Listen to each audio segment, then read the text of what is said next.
airplane. That day I decided I was not going to, because when I fly I like to be comfortable. I didn't want to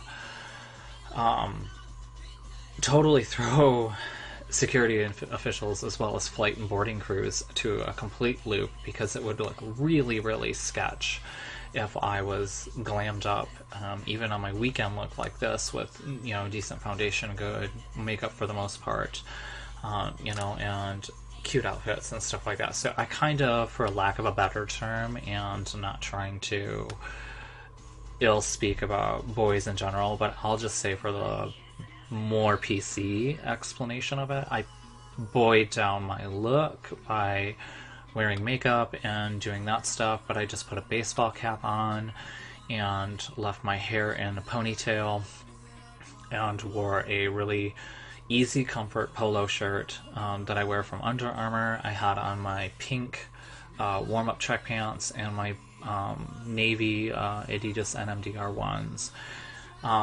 Obviously, to the person who is aware of their surroundings and knows what's going on in 2019 and now moving into 2020, one could totally recognize, and I would say with an 85% assuredness, be able to look at me and realize that, yes, indeed, that person is a trans woman, and she's bold and beautiful and is happy. That's what one would assume, but that didn't go the way that I had essentially bargained for, we'll say.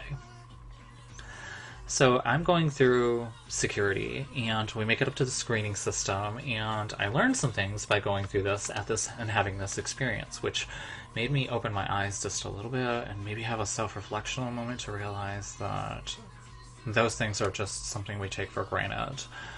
I digress, but I'll tell you about that in just a second. So a lady was in front of me, and she was coming back from New York too, and she'd done some shopping at Barney's and a couple other places, and she had some really cute shoes. So the 3 TSA agents who were with me and going through our bags and getting everything situated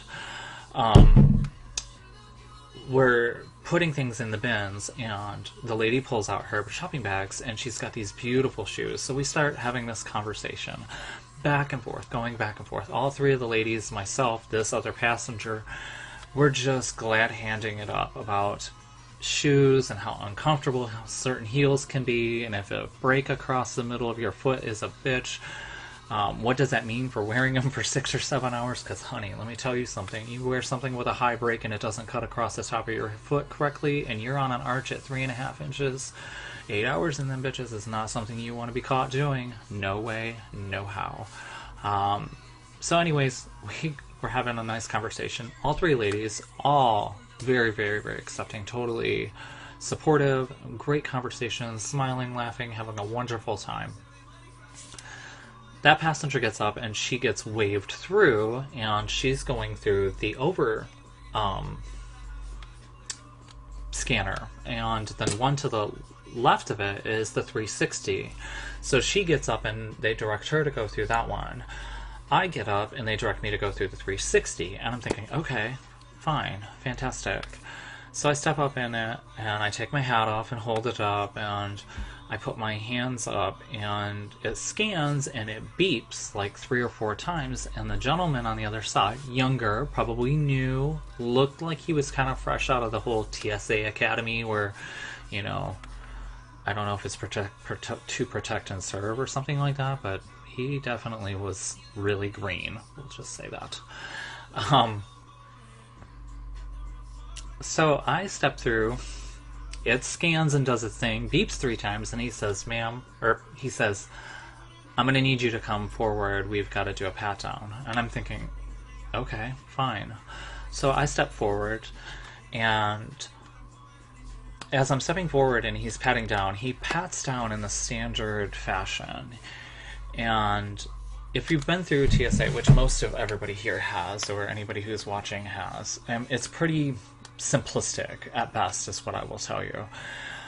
They check the general areas and then ask you a few questions, and then pretty much you just get let go and go do your thing. Unless, of course, you're in a situation and it's really awkward and they gotta put you on blast, and the next thing you know, you're talking to like 3 other supervisors and they're asking you all kind of questions like it's like Law and Order or NYPD Blue, and yeah, that's just not fun. But anywho, so I scan through and he pats me down and he looks at me and he says, well, the reason why I had to pat you down is because you had, the scanner detected, metal on your persons. Are you carrying anything on you that's metal? And I said, no, I'm wearing warm-ups, a polo, and I have my baseball cap in my hand, so it's obvious that can't be, socks and, well, shoes, which are in the bin. And he says to me, well, I'm sorry, sir. And I kind of looked at him and was like, okay, he's fresh. He just said sir, wrong pronoun, but that's okay. Don't get upset. Just kind of let it go. Breathe. Breathe, Sophia, breathe. So I breathe for a second, and I turn around to my shoulder behind me, and I look and I get a glimpse of the scan, and it's like a touch panel, like an iPad, which is really kind of cool. And that's like a tech piece that I'm kind of into. And I kind of look at it, and another person is now working it while this person is talking to me and asking me some questions about what I may have on my persons. And I'm like, okay. 30 seconds go by and he disappears, and I'm watching this person else that's scanning all the rest of these people through, and I notice what this person is doing, the TSA agent, is as a person approaches, obviously the person makes a facial recognition to what that person might be, boy or girl, and they click with their finger, they touch on the screen like a silhouette, either boy or girl. And as the person steps through, certain areas get zoned out. Like on a cisgendered woman, this area and mostly this area gets zoned out, so nothing can get triggered. And the biggest reason for your bra and your clasp and any of the metal, like in your underwire, sometimes girdles. So it's acceptable that like down low and all through here would be on a standard woman. Sorry, my shirt's not staying still. So obviously I'm standing there, and on a male, when a gentleman walks through, the only zones that get blocked out are the lower near the waist, and all of this is free. So what I kind of understood might have happened is the gentleman who scanned me through selected male. So when I went through, obviously I was wearing an underwire bra because duh. You don't hide this unless you want to wear a sports bra, but that day, for some strange reason, I just had... Oh, that's right. I was on a trip. I didn't have any sports bras with me. All I had were 3 underwires and a comfortable bralette, which was dirty. So I wasn't wearing another dirty piece of undergarment. No. So I had a clean bra on, which actually had the standard clasps, and I had my underwire. So, excuse me, Mr. TSA agent. I apologize for wearing undergarment clothes, which appropriately make me proper in concealing things that I don't feel everybody in the public world needs to see or is privy to see. So, to you I say, my apologies, but in the same token, tough shit. Anywho, he goes and gets his supervisor. Supervisor happens to be one of the ladies we were talking about shoes with, and she comes over and looks him square in the eye and says, did you ask any of the questions you learned in your diversity training? This is what she asked him, and I'm kind of standing there like about to giggle, and she's smiling at me the whole entire time, and I'm kind of going, okay, this is kind of funny. And he goes, no, I don't know if I was supposed to ask any questions at all. And she repeated to him, she goes, did you ask her, key how I emphasized on that because she said it, did you ask her any of her questions or any of the questions from the diversity training? And he looked at her and goes, no. And she says to him, you may want to ask those questions because it's pretty appropriate right now. That diversity training was there for a reason. So he looks at me and he goes, how do you identify and what pronouns would you like me to use? And I said, thank you. I am Sophia. I am transgendered woman. I identify as female. You can call me she, her, or Sophia. Thank you. And he looked at me and he goes, "I'm sorry, ma'am. I apologize for the inconvenience. I did not understand or realize that you would be in that appropriate attire, which would cause that to go off. I do apologize for this inconvenience. Please have a nice day," and proceed on. So he let me go, obviously. But I just thought that was kind of funny because everybody was extremely red in the face and kind of frustrated with him, but at the same time I kind of looked at him and I'm like, don't worry about it, it happens. You don't need to get frustrated. And I looked at the supervisor and I said, there's no real reason for alarm. I mean, it can happen to anybody. But the point of that is, it goes back to being passing or clockable. That's a perfect identifiable situation where it would have been really tough for somebody to just be able to clock whether I was female or male, because I was very androgynous at that point in time when I was traveling, and respectively so. Does that mean I'm pissed off at the TSA because, oh, they mislabeled me, or they, misgendered me? And I'm not trying to throw lightness to the people who out there who have been misgendered, because I feel like you're entitled to feel some kind of hurt or pain if you are clearly identified as a female or a male, and it is pretty blatantly obvious and they kind of F it up. That's warranted.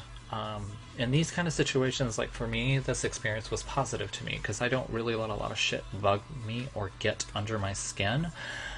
For the most part, I kind of believe in people, so his mistake is just a learning lesson, in my opinion, and we all go through life and we have to realize that we learn from the lessons that are presented in front of us. If we fall down on our face, we're supposed to pick ourselves back up and realize that there's a lesson to be learned on how to be a better person, be more positive, be empowering, and be supportive. God forbid we make mistakes. Nobody here is perfect. I, for one, for shit's sake, I'm not perfect. I've made lots of mistakes in my life, but I've learned a lot from them. At the point where I am in my life right now, I wouldn't be who I am and be able to do this here with you and be able to share my stories if I didn't learn something along the way from the last many years, which I'm not telling you my age right now because the lady doesn't tell you, unless we get to that. But that's another topic for another day. But I've learned a lot to get to where I am, and I'm happy where I am. I am sometimes to the point ugly cry, super happy, because it makes me feel fantastic to finally be able to have the ability to embrace and grasp something that means so much to me and means so much to the people around me, to be happy. That's the bottom line. So if you're out there and you're wondering about being able to clock or not clock or pass and be passable, don't let that be your only focus. Not everybody in the world really gives a shit, and if they do, that's their problem, not yours. Focus on being you for who you are. Don't let everybody else stigma and dictate what you need to look like or who you need to appear like, or, oh my god, did I pass or did I fit in? Be you, be bold, be courageous. Shit, even push the limits, push the fucking envelope to the point where maybe you catch everybody looking at you. Because then, at that point in time, you've made an influence and you've made an impact. And that way you could walk away and be like, shit, I did that. Like, damn, I crossed that line. But I didn't do it because I was trying to be malfeasant. I did it because that's me. And that's what you should do. Do you. Be you. Be bold. Be beautiful. And with that, I'm going to end my first video. I thank you for watching. Make sure you hit the subscribe button down below. Hit the likes if you like the video. Put comments in the comment section if there's other topics you want me to talk about. I'm going to use this channel to speak to you guys, talk, converse, do makeup, anything that I want to share with you, because that's me and in this journey. Let us all be a voice. Thanks, Bonos. And with that, I'll say good night. And I'm Sophia. It's a beautiful day, and it was amazingly a blessing to meet you.